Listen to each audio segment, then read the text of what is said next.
ही hello मेरे दोस्तों। आज हम विज़न की मैगज़ीन सितंबर माह की पढ़ने जा रहे हैं, जिसमें कि राज्य व्यवस्था एवं शासन से स्टार्ट करते हैं। और इसमें कौन-कौन सी न्यूज़ जो आई थी सितंबर माह की, उसकी बात होती है। सबसे पहला पॉइंट राजनीतिक का अपराधीकरण, फिर न्यायिक लंबितता, फिर राष्ट्रीय चिकित्सा, फिर संक्षिप्त सुर्खियाँ जो हैं, वो हैं जैसे कि भारतीय फ्रांसीसी राजनीतिक प्रणालियाँ क्या हैं, विशाखापत्तनम घोषणा पत्र क्या है, आप्रवास और विदेशी विषयक उन्मुक्ति आदेश 2025 इसमें क्या होता है, सब चीज़ों के बारे में। राज्य व्यवस्था एवं शासन सबसे पहला पॉइंट है। सबसे पहले राजनीति का अपराधीकरण, क्रिमिनलाइजेशन ऑफ पॉलिटिक्स के बारे में बात करते हैं। इसमें अभी हाल ही में एसोसिएशन फॉर डेमोक्रेटिक रिफॉर्म्स की एक रिपोर्ट जारी की गई थी, जो कि यह रिपोर्ट में पाया गया कि भारत में केंद्रीय मंत्रिमंडल और राज्य मंत्रिमंडल के मंत्रियों सहित 47% मंत्रियों ने अपने विरुद्ध आपराधिक मामले दर्ज होने की घोषणा की है। इस मामले में 27% मामले गंभीर अपराध के हैं। तो इसमें से क्वेश्चन आ सकता है कि जो राजनीति का अपराधीकरण है, क्रिमिनलाइजेशन ऑफ पॉलिटिक्स है, वो रिपोर्ट कौन निकालता है? तो वो एडीआर यानी कि एसोसिएशन फॉर डेमोक्रेटिक रिफॉर्म्स से ये रिपोर्ट निकालती है। फिर अगला है कि राजनीति का अपराधीकरण। राजनीति के अपराधीकरण से तात्पर्य राजनीतिक एवं चुनावी प्रक्रिया में आपराधिक पृष्ठभूमि वाले व्यक्तियों के प्रवेश और भागीदारी से है।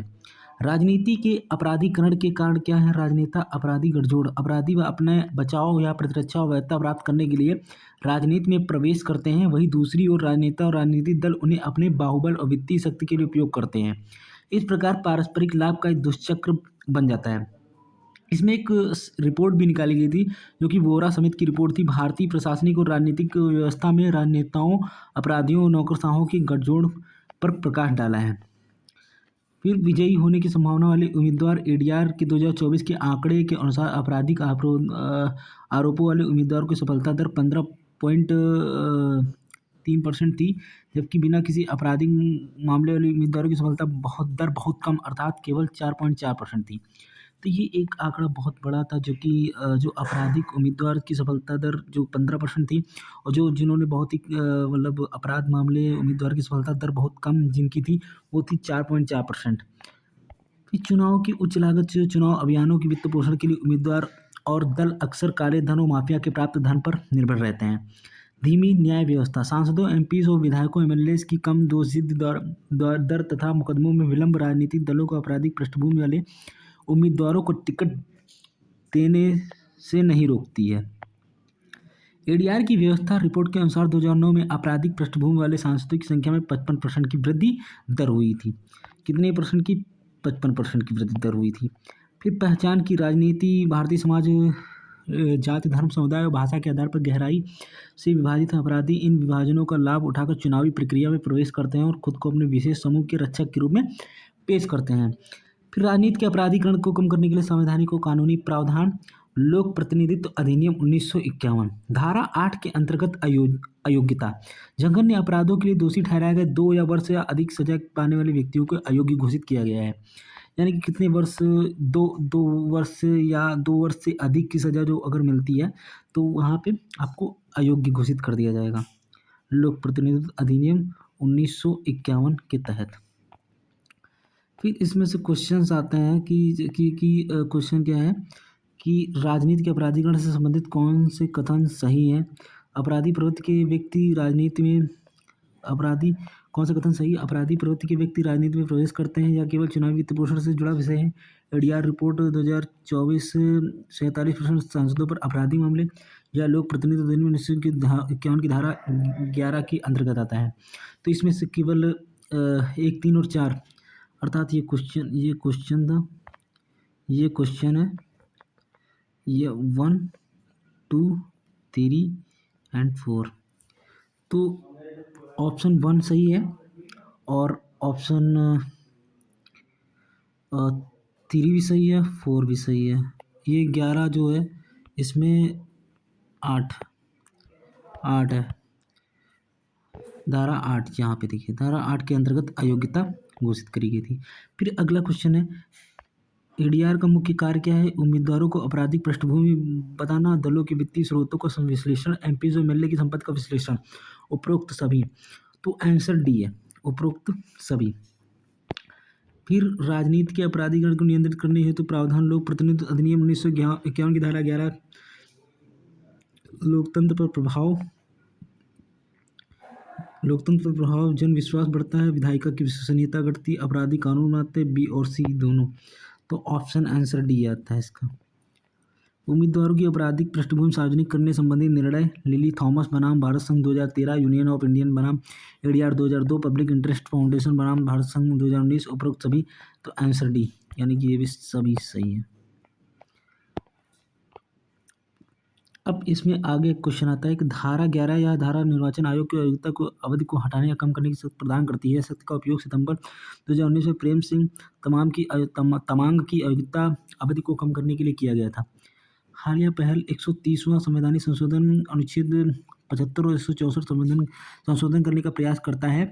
इसमें उपबंधित है कि यदि किसी मंत्री को ऐसे अपराध के लिए गिरफ्तार करके लगातार 30 दिनों तक जेल में रखा जाता है जिसके लिए कम से कम 5 वर्षों की सजा निर्धारित की गई हो, तो उस मंत्री को उसके पद से हटा दिया जाएगा। यानी कि एक आर्टिकल जो 130वां, ये बहुत ही मोस्ट इंपॉर्टेंट है, जो कि क्वेश्चन आ सकता है। अनुच्छेद विधेयक 75 और 164 में संशोधन करने का प्रयास करता है कि यह मंत्री को अपराध के लिए गिरफ्तार करके लगातार अगर 30 दिनों तक जेल में रखा जाता है तो उसके लिए कम से कम 5 वर्षों की सजा निर्धारित की गई है, तो उस मंत्री को उसके पद से हटा दिया जाएगा। फिर राजनीति के अपराधीकरण से संबंधित न्यायिक निर्णय। भारत संघ बनाम एसोसिएशन फॉर डेमोक्रेटिक रिफॉर्म्स बार निर्वाचन आयोग को निर्देश दिया गया है कि वह उम्मीदवारों से सभी पूर्व या लंबित आपराधिक आरोपों, दोषसिद्धि और दी गई सजा की मात्रा का विवरण देने वाले हलफनामे प्राप्त करे। लिली थॉमस भारत बनाम संघ 2013 दोषी ठहराया गया, 2 या अधिक वर्षों की कारावास की सजा पाए वर्तमान विधायकों को तत्काल अयोग्य घोषित किया गया है। पब्लिक इंटरेस्ट फाउंडेशन बनाम भारत संघ 2019 राजनीतिक दल अपने उम्मीदवारों को आपराधिक रिकॉर्ड अपनी वेबसाइटों, सोशल मीडिया और स्थानीय समाचार पत्रों पर प्रकाशित करते हैं। तो इसमें राजनीति के अपराधीकरण से संबंधित 3 चीज़ें हैं, तो ये भी बहुत इंपॉर्टेंट है। भारत संघ बनाम एसोसिएशन फॉर डेमोक्रेटिक रिफॉर्म 2002 में आया था। लिली थॉमस भारत बनाम संघ 2013 में आया था। पब्लिक इंटरेस्ट फाउंडेशन भारत संघ 2019 में आया था। यानी कि अगर पूछ सकता है कि भारत संघ बनाम एसोसिएशन फॉर डेमोक्रेटिक रिफॉर्म्स कब आया था, तो 2002 में आया था। लिली थॉमस भारत बनाम भारत संघ कब आया था, 2013 में आया था। पब्लिक इंटरेस्ट फाउंडेशन भारत संघ कब आया था, 2019 में आया था। ठीक। फिर अब आगे की राह क्या होगी इसमें? आगे की राह झूठे हलफनामों के लिए दंड बढ़ाया जाना। झूठे हलफनामे दाखिल करने की सजा को बढ़ाकर न्यूनतम 2 वर्ष कारावास किया जाना चाहिए। साथ ही इस अपराध को योग्यता का आधार भी बनाया जाता है। 244वीं विधि आयोग रिपोर्ट 2014 द्वारा की गई थी। निर्वाचन के लिए समर्पित पीठ उच्च न्यायालयों की चुनाव याचिकाओं की दैनिक सुनवाई के लिए समर्पित चुनाव पीठों की स्थापना करनी चाहिए, ताकि उम्मीदवार को अयोग्यता से पहले समय पर दोषसिद्धि सुनिश्चित हो सके। लोक प्रतिनिधित्व अधिनियम 1951 की धारा 11 की समीक्षा गंभीर अपराधों के लिए दोषसिद्धि को अयोग्यता की अवधि को कम करने के निर्वाचन आयोग के क्षेत्राधिकार से बाहर रखा जाना चाहिए। वित्तीय में पारदर्शिता संबंधी सुधार। राजनीतिक दलों को आरटीआई अधिनियम 2005 के अंतर्गत लाया जाना चाहिए। फिर अब अगला करंट है, जो कि न्यायिक लंबितता, जुडिशियल पेंडेंसी।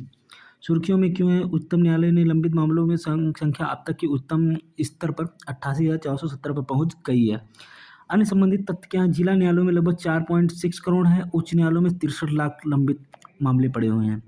यानी कि क्वेश्चन आ सकता है कि अभी तक उच्चतम न्यायालय में लंबित मामलों की संख्या कितनी है, तो 88,000 है। सिर्फ 88,000 याद कर लीजिए बस।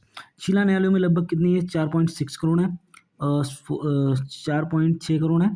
और इसमें उच्च न्यायालयों में लगभग कितनी है? 63 लाख मामले लंबित हैं। यानी कि उच्चतम स्तर पर जो उच्चतम न्यायालय है 88,000 है, और जिला न्यायालयों में 4.6 करोड़ है, उच्च न्यायालयों में 63 लाख है। ठीक।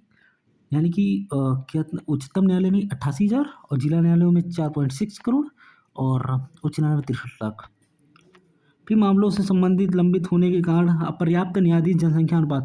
भारत में प्रति 10 लाख लोगों पर केवल 21 न्यायाधीश हैं, जबकि 120वीं विधि आयोग ने प्रति 10 लाख लोगों पर 50 न्यायाधीशों के अनुपात अनुशंसित किया था। यानी कि अपर्याप्त न्यायाधीश जो कि बहुत ही कम मात्रा में है, क्योंकि भारत में प्रति 10 लाख लोगों को केवल 21 न्यायाधीश हैं, जबकि 120वीं विधि आयोग ने प्रति 10 लाख पर 50 न्यायाधीशों का अनुपात अनुशंसित किया था, जो कि बहुत ही कम संख्या रखी गई है। फिर अगला है अगला है वैकल्पिक विवाद समाधान। एडीआर की अप्रभावशीलता। न्याय की बढ़ती मांगों को पूरा करने के लिए एडीआर को प्रभावी तरीके से लागू नहीं किया गया है। ग्राम न्यायालय को ग्रामीण क्षेत्रों में छोटे दावों को निपटाने, मुख्य न्यायपालिका के कार्यभार को कम करने के लिए प्रस्तावित किया गया था। हालांकि अधिकांश राज्यों में ग्राम न्यायालय प्रभावी रूप से स्थापित नहीं किए गए हैं। प्रणालीगत और प्रक्रियात्मक अक्षमताएं। भारत में न्यायिक विलंब कई कारणों से, जैसे कि कई बार बार अपील किया जाना, बार बार स्थगन, झूठी मुकदमेबाजी, अस्पष्ट कानून, कमजोर अनुपालन तथा खराब केस प्रबंधन आदि से होता है। फिर अगला आता है प्राय समान प्रकृति के मामलों में व्यवस्थित समूहीकरण तत्कालिकता के आधार पर वर्गीकरण नहीं किया जाता, जिसमें दक्षता में कमी आती है। न्यायिक अवसंरचना तकनीकी कमियां। भारत की न्यायपालिका को सहायक कर्मचारियों की कमी, निचली अदालतों में बुनियादी सुविधाओं को अभाव, सीमित तकनीकी उपकरण और डिजिटल तकनीकों को धीमी गति से अपनाने जैसी चुनौतियों का सामना करना पड़ रहा है। वित्तीय बाधाएं। भारत रक्षा पर सकल घरेलू उत्पाद 2%, जबकि न्यायपालिका पर केवल 0.1% व्यय करता है। सरकार का एक प्रमुख वादी के रूप में केवल कुल मुकदमों में लगभग 50% मुकदमों के लिए सरकारी एजेंसियां जिम्मेदार हैं। न्यायालय लंबितता पर का प्रभाव। मूल अधिकारों का उल्लंघन। हुसैन नारा खातून बनाम बिहार राज्य 1979 मामले में उच्चतम न्यायालय ने निर्णय दिया कि त्वरित न्याय पाने का अधिकार अनुच्छेद 21 जो जीवन और स्वतंत्रता का अधिकार अभिन्न अंग है। सामाजिक निहितार्थ। कानून का शासन कमजोर होना, आपराधिक मुकदमों में देरी अपराधियों को प्रोत्साहित करती है, न्याय के निवारक प्रभाव को कम करती है। गरीबों पर असमान प्रभाव। भारत में लगभग 76% विचाराधीन कैदी बिना दोष सिद्ध किए जेल में बंद हैं। फिर आर्थिक निहितार्थ क्या आते हैं। मुकदमेबाजी की बढ़ी लगातार, पक्षकारों को बार बार होने वाली सुनवाई और स्थगन, वकीलों को फीस पर भारी खर्च करना पड़ता है। रुकी हुई परियोजनाएं भूमि अधिग्रहण और पर्यावरणीय स्वीकृति के मामले में अवसंरचना के विकास में बाधा डालते हैं। विश्वास में कमी। नागरिकों का न्यायपालिका पर विश्वास कम होता जा रहा है, जिससे वे कभी कभी किसी विवाद समाधान के लिए गैर कानूनी उपायों का सहारा लेते हैं। न्याय में लेन देने में देरी इतनी व्यवस्थित हो गई कि इससे एक न्याय बचाव के रूप में देखा जाता है, जहां किसी मामले को लंबा खींचना एक पक्ष के लिए राजनीतिक लाभ का साधन बन गया है। मुकदमों के लंबित मामलों को कम करने के लिए सरकारी योजनाएं पहले। न्याय वितरण विधिक सुधार हेतु राष्ट्रीय मिशन NMJDLR 2011 लंबित मामलों और विलंब को कम करना, न्यायिक अवसंरचना को सुदृढ़ करना और प्रक्रियात्मक सुधार लागू करना। न्यायपालिका की अवसंरचना के विकास हेतु केंद्र प्रायोजित योजना। न्यायालय भवन, न्यायाधीश के लिए आवासीय इकाइयां, वकील सभागार, शौचालय, न्यायालयों में डिजिटल सुविधा का विकास करना। ई कोर्ट मिशन मोड परियोजना चरण 1, 2, 3 न्यायालयों का कंप्यूटरीकरण, e filing, video conferencing, virtual court, virtual justice clock, न्यायाधीशों के लिए जस्टिस ऐप का उपयोग करना। वाणिज्यिक न्यायालय अधिनियम 2015 के अंतर्गत वाणिज्यिक विवादों का त्वरित निपटान, आर्थिक क्षेत्राधिकार में कमी, इलेक्ट्रॉनिक केस प्रबंधन प्रणाली लागू करना। फास्ट ट्रैक कोर्ट लंबे समय लंबित जघन्य आपराधिक मामलों का शीघ्र निपटान करने हेतु स्थापित किए गए थे। उदाहरण NIA कोर्ट, पॉक्सो कोर्ट आदि। वैकल्पिक विवाद समाधान। एडीआर तंत्र, नियमित न्यायालयों के बाहर विवादों का निपटारा, लोक अदालतों, मध्यस्थता, पंच निर्णय आदि के माध्यम से बोझ को कम करना। फिर आगे आते हैं, आगे की राह क्या है। एक केंद्रीय प्राधिकरण की स्थापना। भारतीय न्यायालयों हेतु कार्यात्मक अवसंरचना की योजना बनाने वाले, निर्माण, प्रबंधन और रखरखाव के लिए राष्ट्रीय न्यायिक अवसंरचना NJIA की स्थापना की आवश्यकता है। एक केंद्रीय प्राधिकरण की स्थापना। NJIA की स्थापना प्रस्ताव का पूर्व मुख्य न्यायाधीश न्यायमूर्ति NV रमन्ना द्वारा 2021 में किया गया था। मामलों में प्रबंधन में कृत्रिम बुद्धिमत्ता AI की क्षमता का भी पता लगाया जाना चाहिए। तदर्थ न्यायाधीश की नियुक्ति। संविधान के अनुच्छेद 128 और 224 के अंतर्गत प्रावधानों को लागू करते हुए उच्चतम न्यायालय और उच्च न्यायालयों में अनुभवी सेवानिवृत्त न्यायाधीशों को तदर्थ न्यायाधीश नियुक्त किया जाना चाहिए।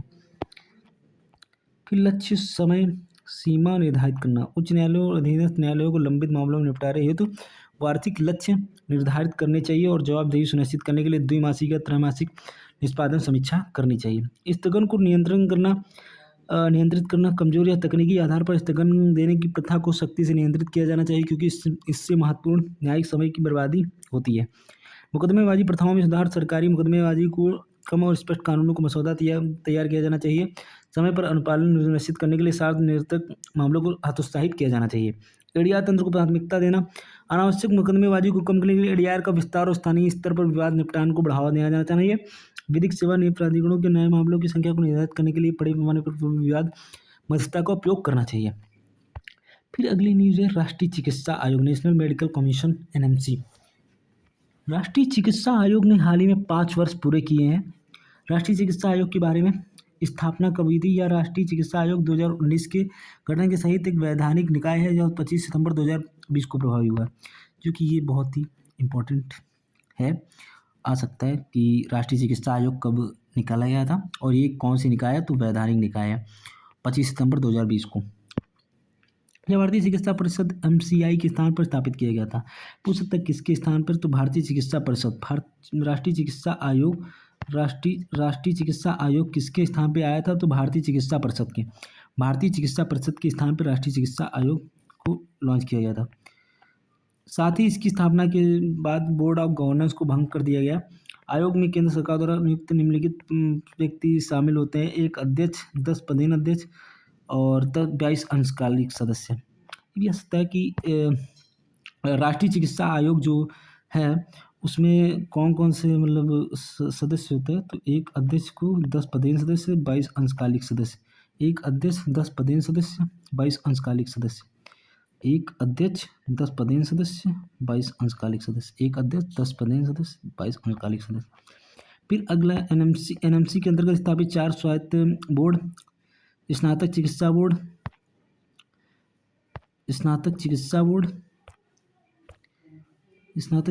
स्नातकोत्तर चिकित्सा शिक्षा बोर्ड, चिकित्सा मूल्यांकन रेटिंग बोर्ड, एथिक्स और मेडिकल रजिस्ट्रेशन बोर्ड। एनएमसी के साथ समस्याएं: शासन संबंधी अंतरराष्ट्रीय डॉक्टरों का प्रभुत्व वाला निकाय होने के कारण जवाबदेही सीमित हो जाती है। इसमें जन स्वास्थ्य विशेषज्ञों, सामाजिक वैज्ञानिकों या नागरिकों प्रतिनिधियों की भागीदारी का अभाव होता है। एनएमसी केवल पंजीकृत चिकित्सकों को ही अपील करने की अनुमति देता है, जिसके कारण कानूनी रूप से कोई प्रतिबंध न होने के बावजूद मरीजों को शिकायतों की व्यवस्थित रूप से अस्वीकार कर दिया जाता है। शुल्क विनियमन: यह केवल 50% निजी सीटों के लिए शुल्क नियंत्रित करता है। अन्य सीटों पर अत्यधिक शुल्क वसूल जाने की आशंका बनी रहती है, जिससे गरीब छात्रों के लिए प्रवेश कठिन हो जाता है। अब यहाँ पे देखते हैं एनएमसी के कार्य क्या है। नीति और मानक: चिकित्सा शिक्षा में उच्च मानकों को बनाए रखने और संस्थानों, अनुसंधान पेशेवरों को नियमित करने के लिए नीतियाँ निर्धारित करना। स्वास्थ्य सेवा योजना: स्वास्थ्य देखभाल आवश्यकताओं, संसाधनों को प्रभावी ढंग से मानचित्रण करना। समन्वय: बोर्ड और परिषदों के सुचारू संचालन को सुनिश्चित करना। निरीक्षण: अनुपालन की निगरानी करना, अपीलों को कुशलतापूर्वक निपटान करना। नैतिकता: पेशेवर आचरण मानकों को सख्ती से लागू करना। शुल्क विनियमन: निजी डीम्ड कॉलेजों में 50% सीटों के लिए शुल्क नियंत्रित करना। लाइसेंसिंग: सामुदायिक स्वास्थ्य प्रदाताओं को सीमित लाइसेंस प्रदान करना। फिर नैतिकता: निरीक्षण सदाचार के लिए मामलों की न्यायिक विशेषज्ञता किसी निश्चित समय सीमा के बिना निपटाया जाता है, जिससे निष्पक्षता को लेकर चिंताएं उत्पन्न होती है। राष्ट्रीय चिकित्सा रजिस्टर एनएमआर ने चिकित्सा को अयोग्यताओं अद्यतन और सत्यापन करने की प्रक्रिया बहुत धीमी रही है। इसके कारण अयोग्य व्यक्तियों द्वारा चिकित्सा पद्धति अपनाने की आशंका बनी रहती है। निष्कर्ष: यद्यपि एनएमसी भारत में चिकित्सा प्रशासन आधुनिकीकरण की दिशा में महत्वपूर्ण कदम है, फिर भी पारदर्शी, जवाबदेह और विश्व स्तर पर प्रतिस्पर्धी स्वास्थ्य सेवा प्रणाली के निर्माण के लिए सुलभ और नैतिक निरीक्षण और समावेशिता से जुड़ी चिंताओं का समाधान करना आवश्यक है। लास्ट पॉइंट ये होता है कि संक्षिप्त न्यूज़ इन शॉर्ट में क्या चीज़ें हैं। भारतीय और फ्रांसीसी राजनीतिक प्रणालियाँ: हाल ही में फ्रांस की संसद ने प्रधानमंत्री के साथ साथ वहाँ की सरकार को हटाने के लिए मतदान किया, जिसमें देश में राजनीतिक अस्थिरता पैदा हो गई है। क्या किया गया है कि फ्रांस की संसद ने प्रधानमंत्री के साथ साथ वहाँ की सरकार को हटाने के लिए मतदान किया है। तो भारतीय और फ्रांसीसी राजनीतिक प्रणालियों के बीच में तुलना क्या है? समानताएं: निर्वाचित राष्ट्राध्यक्ष वाले गणतांत्रिक शासन प्रणाली, द्विसदनीय विधायिकाएं, लोकतंत्र और सिद्धांतों पर आधारित स्वतंत्रता, समानता और बंधुत्व पर बल आदि। पूछ सकता है कि समानताओं में अगर पूछता है तो निर्वाचित राष्ट्राध्यक्ष वाले गणतांत्रिक शासन प्रणाली पहला पॉइंट हो गया। फिर दूसरा द्विसदनीय विधायिकाएं, फिर तीसरा लोकतंत्र सिद्धांतों पर आधारित, फिर चौथा स्वतंत्रता, फिर समानता और बंधुत्व पर बल आदि।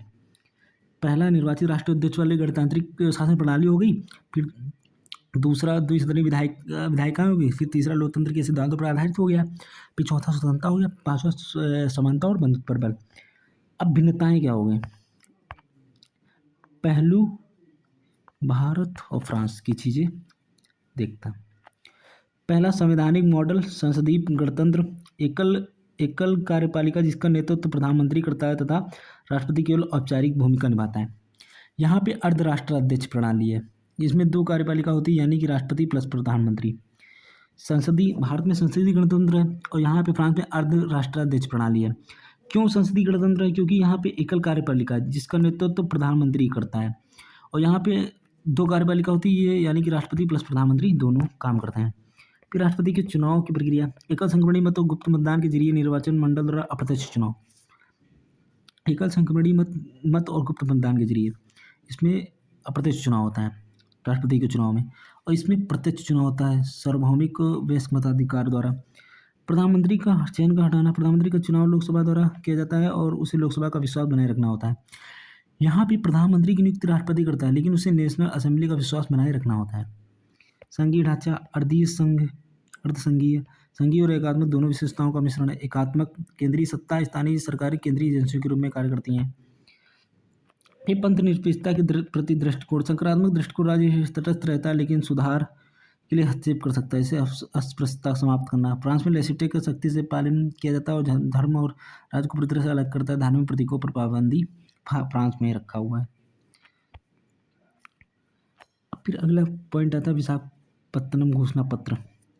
इस घोषणा पत्र को 28वें राष्ट्रीय गवर्नेंस सम्मेलन में अपनाया गया। इसमें सरकारी तंत्र मिलकर कार्य करने की मांग की गई है ताकि सार्वजनिक सेवाओं को डिजिटल कौशल के साथ मजबूत किया जा सके और डेटा आधारित प्रणाली का तेजी से विकास किया जा सके। विशाखापत्तनम घोषणा पत्र के मुख्य प्रस्तावों पर एक नज़र। राष्ट्रीय दृष्टिकोण, समावेशी नागरिक केंद्रीय पारदर्शी शासन को बढ़ावा देना, जिसमें न्यूनतम सरकार अधिकतम शासन पर बल दिया गया हो। प्रौद्योगिकी आधारित शासन, AI/ML, ब्लॉकचेन, GIS, IoT और डेटा एनालिटिक्स को अपनाकर बहुभाषी, वास्तविक समय आधारित एवं क्षेत्र विशिष्ट नागरिक सेवाएं प्रदान करना। इसमें नैतिकता, पारदर्शिता अपनाने की जरूरत पर बल दिया गया है। विशाखापत्तनम घोषणा पत्र में पहला पॉइंट की कौन सी गवर्नेंस सम्मेलन में अपनाया गया था, तो ये सब अपनाया गया था 28वें राष्ट्रीय गवर्नेंस सम्मेलन में अपनाया गया था। फिर कौन से सरकारी तंत्रों मिलकर कार्य करने की मांग की गई ताकि सार्वजनिक सेवाओं को डिजिटल कौशल के साथ मजबूत किया जा सके। डेटा आधारित प्रणाली का तेजी से विकास किया जा सके। फिर इसमें राष्ट्रीय दृष्टिकोण में आता है तो प्रौद्योगिकी आधारित शासन, AI/ML, blockchain, GIS, IoT, data analytics को अपनाकर बहुभाषी, वास्तविक समय आधारित एवं क्षेत्र नागरिक सेवाएं प्रदान करना है। इससे नैतिकता और पारदर्शिता अपनाने की जरूरत पर बल दिया जाएगा। फिर अगला उदाहरण इसमें क्या है, डिजिटल इंडिया, भाषणी और डिजी यात्रा, NADRES, V2 आदि। फिर अगला सफल मॉडल का विस्तार, संपदा 2.0 मध्य प्रदेश, ई-खाता बेंगलुरु, रोहिणी ग्राम पंचायत महाराष्ट्र, NHAI का drone analytics monitoring system, NDMS जैसे मॉडल के राष्ट्रव्यापी का विस्तार पर ध्यान केंद्रित करना है।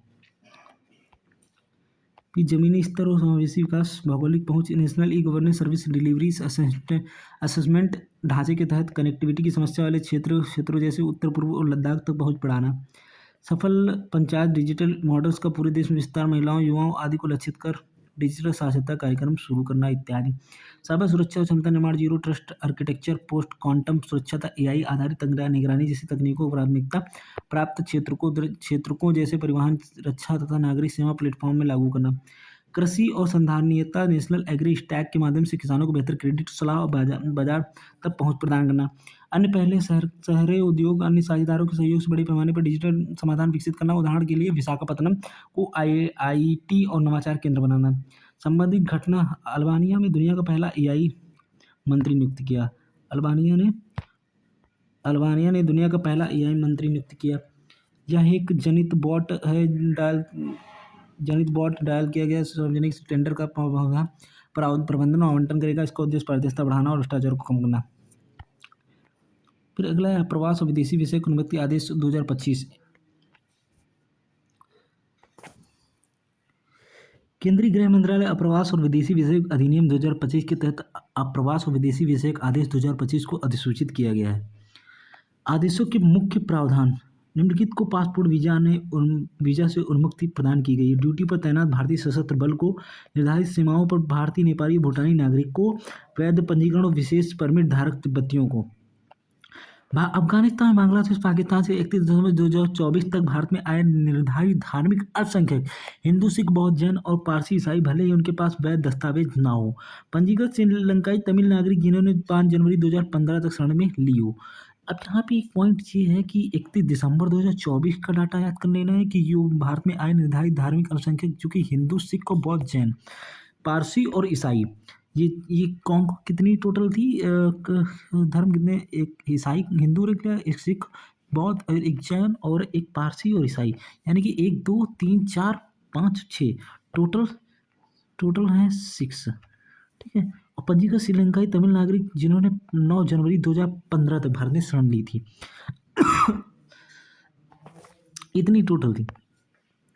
फिर अगला, वीजा संबंधी उन्मुक्ति निम्नलिखित पर भी लागू होती है। राजनयिक आधिकारिक पासपोर्ट धारक विदेशियों पर जहां समझौते के तहत छूट दी गई हो। वीजा ऑन अराइवल के लिए पात्र विदेशियों पर, नौसेना के युद्धपोत पर आने वाले कुछ विदेशी सैन्य कर्मियों पर।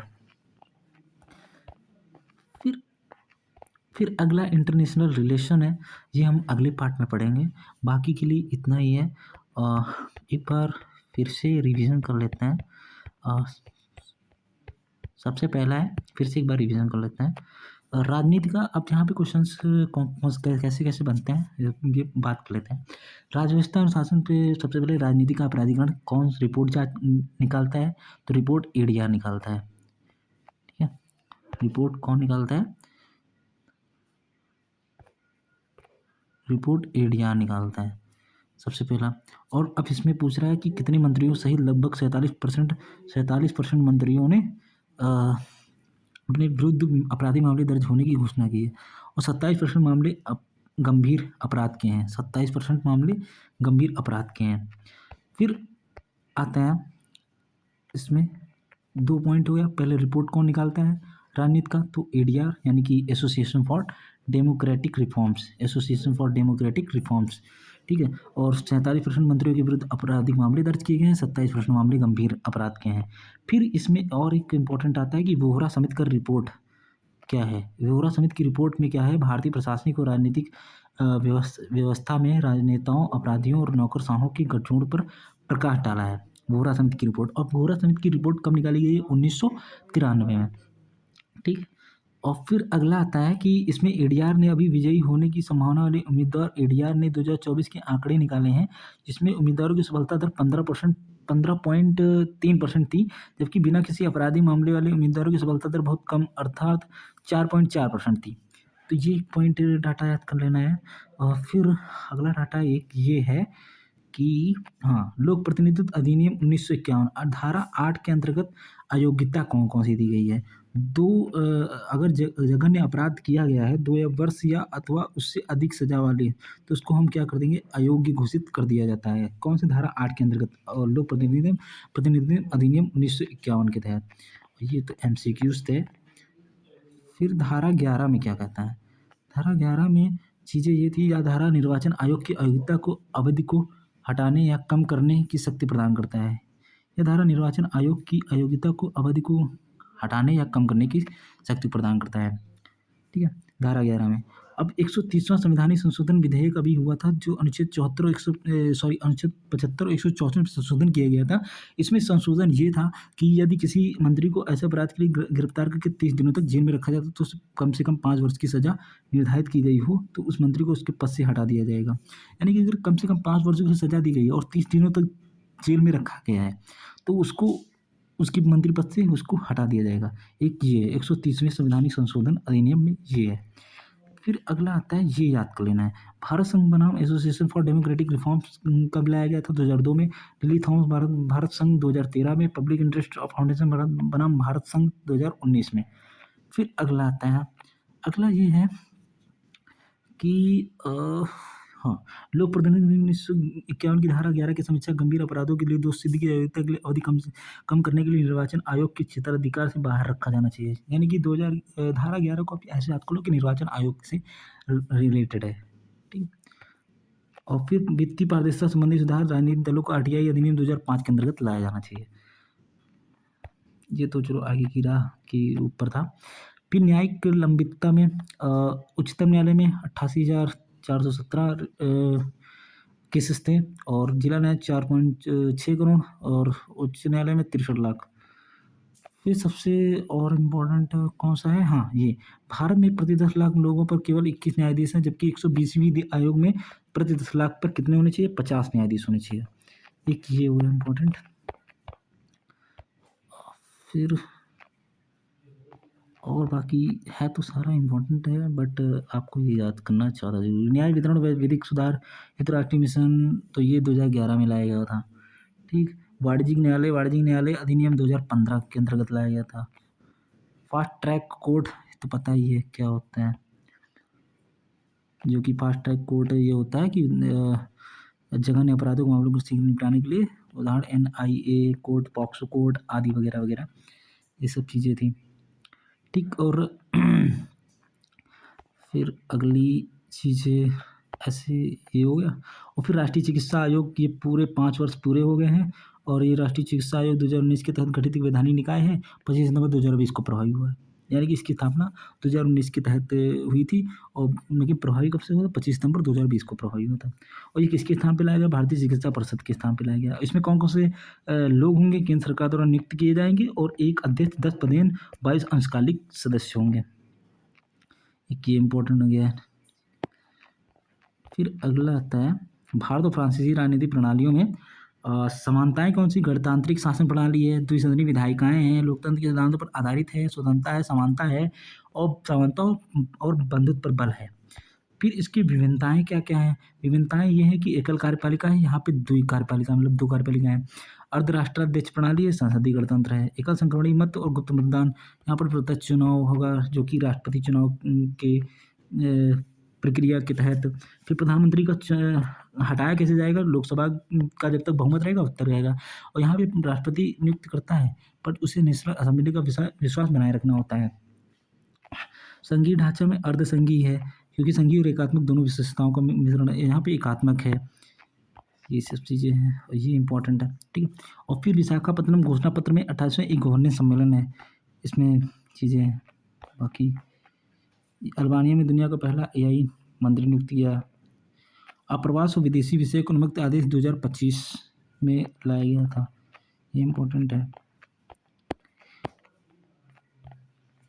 बाकी इंटरनेशनल रिलेशंस अगले लेक्चर में पढ़ेंगे। बाकी आपको वीडियो अच्छा लगा हो तो प्लीज़ चैनल को सब्सक्राइब करें, लाइक करें एंड छोटा सा क्यूट सा कमेंट डाल दें। Thank you so much.